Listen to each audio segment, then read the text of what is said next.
Merhaba. Kötü akraba deyince zihninizin kenarında mutlaka biri beliriyordur. Annenizin miras hakkını sessizce gasp eden bir dayı. İşim var, sonra bakarız. Bahanesiyle yıllarca duygusal mesafeyi koruyan ilgisiz bir baba. Başarılarınızı sabote eden kıskanç bir kardeş.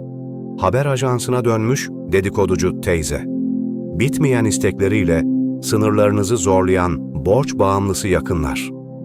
Çevremizde bu örnekler gibi yaşamımızı kötü etkileyen bilinçli veya bilinçsizce bize zarar veren akrabalarımız olması oldukça muhtemel. Bu videomuzda onların varlığına rağmen zihinsel dengemizi nasıl koruyacağımızı ele alacağız.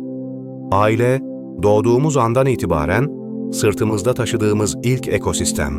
Fakat bazen bu ekosistemdeki zehirli dallar akıl sağlığımızın ışığını budamaya başlar. Peki onlarla yaşamayı öğrenmek, hatta bu süreçte güçlenmek mümkün mü? Bu sorunun peşine düşerken psikanalizden stoacılığa, Jung'un gölgelerinden modern sinir bilime, Murray Bowen'ın aile sistemi yaklaşımından güncel terapi tekniklerine kadar uzanan bir patikadan yürüyeceğiz. Başlangıçta Sigmund Freud'un uyarısıyla nefes alalım. İfade edilmeyen duygular asla ölmez, gömülürler ve sonra daha çirkin biçimde geri dönerler. Annenizin hakkını yiyen o dayıya karşı içinizde tuttuğunuz öfke, yıllar sonra sırt ağrısı, gece çarpıntıları ya da beklenmedik bir patlama olarak kendini gösterebilir. Dolayısıyla ilk sigorta, duyguyu bastırmadan tanımak ve güvenli bir zeminde dile getirmektir. Murray Bowen'a göre aile gerilimi, elektrik devresindeki akım gibidir. Bir yerde direnç azaldığında, voltaj ailenin başka noktasına boşalır. Tepki vermekten kaçınmak, gerilimi devre içinde dolaştırır. Gerilimi dönüştürmekse, sistemin tamamını rahatlatır. Tam burada, Carl Gustav Jung aynasını uzatır. Ben başıma gelenler değil, seçtiklerimim. Dayının hoyratlığı, babanızın uzaklığı, eniştenin ikiyüzlülüğü, bunlar sizin kontrol alanınızda değildir. Fakat onlara vereceğiniz anlam, seçeceğiniz tepki ve bu tepkiden öğreneceğiniz ders sizin elinizdedir. Jung'un gölge kavramı, insanın başka birinde ısrarla eleştirdiği niteliğin kendisinde bastırılmış bir parça olabileceğini söyler. Gölge üzerine ışık tuttuğunuzda artık sizi yöneten gizli bir kudret değil, dönüştürebileceğiniz bir hammaddeye dönüşür. Bu dönüşümün felsefi omurgasını stoacılar döşer. Marcus Aurelius hatırlatır. Eğer dışsal bir şey yüzünden rahatsızsan, acı o şeyden değil, ona dair hükmünden kaynaklanır. Ve bu hükmü her an geri çekme gücüne sahipsin. Aynı çizgide Seneca, hayalimizde gerçekte olduğundan daha çok acı çekeriz, diyerek, zihnin tezgahında üretilen felaket senaryolarının yaşanan andan çoğu kez ağır olduğunu söyler. Epiktetus da benzer bir mesaj vermiştir. Sana olanlar değil, onlara verdiğin tepki seni belirler. Ve Friedrich Nietzsche motivasyonu ekler. Uğruna bir nedeni olan hemen her nasıla katlanabilir. Çocuğunuza sağlıklı bir model sunmak ya da kendi iç huzurunuzu korumak gibi berrak nedenler. Akıl sağlığını güçlü bir direğe bağlar. Teori güzel. Peki sahaya indiğimizde ne yapacağız? İlk adım, sınır koymak. Brené Brown bu cesareti şöyle tarif eder. Sınır çizmek, başkalarını hayal kırıklığına uğratma riskine rağmen kendimizi sevecek cesareti göstermektir. Örneğin, dayı miras konusunu her aile buluşmasında gündeme sürüyorsa, bu konuyu hukuki yollarla çözüyoruz, sofrada konuşmak istemiyorum demek sınırı keskinleştirir.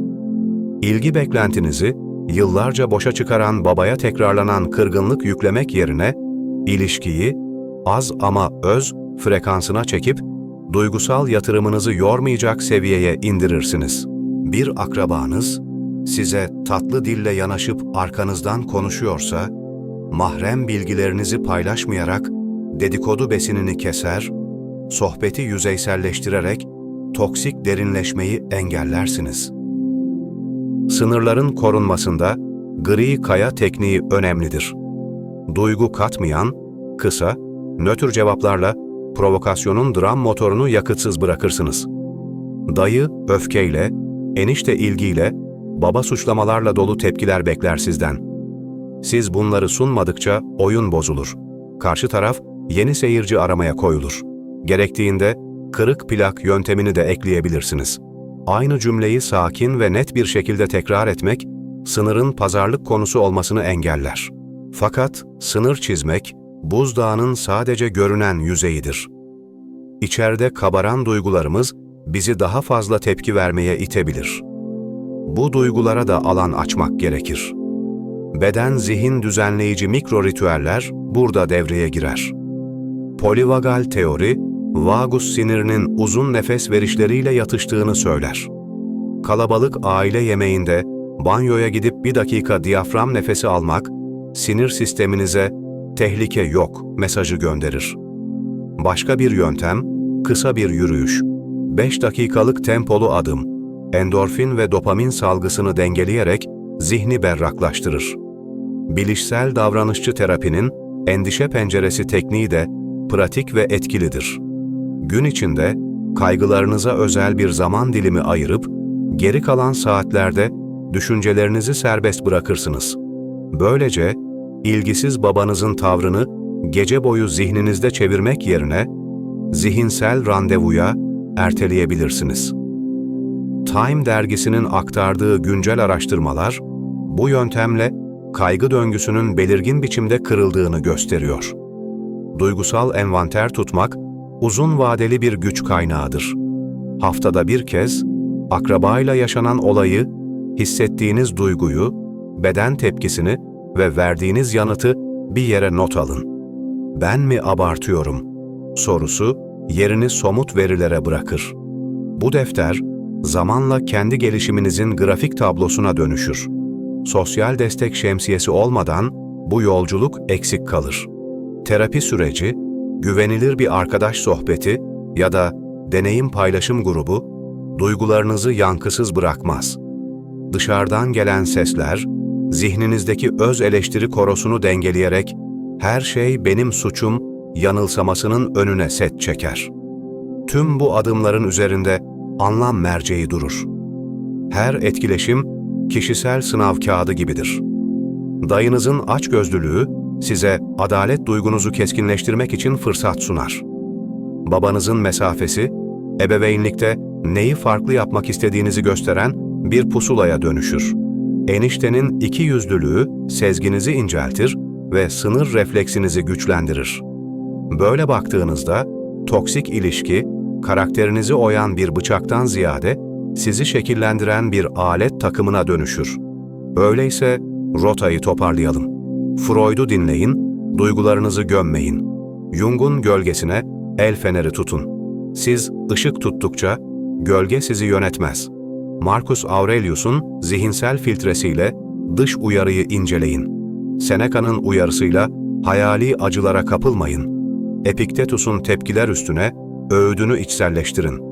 Nietzsche'nin nedeniyle direncinizi besleyin. Brené Brown'un cesaretini geçiş noktası yapın. Bowen'ın sistem bakışıyla aile gerilimine tek gözle değil, bütün devreyle bakın.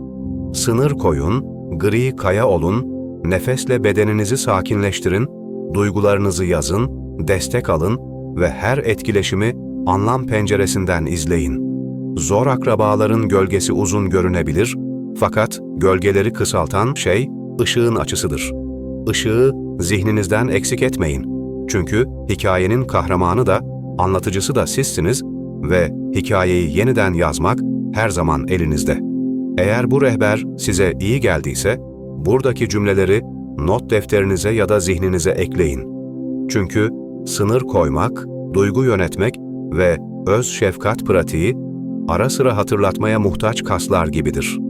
Unutmayın, başımıza gelenler değil, verdiğimiz anlam bizi belirler. Kendi zihninizin bekçisi sizsiniz ve anahtar hala cebinizde. Yorumlarda kendi düşüncelerinizi paylaşmayı unutmayın. Dinlediğiniz için teşekkür ederim.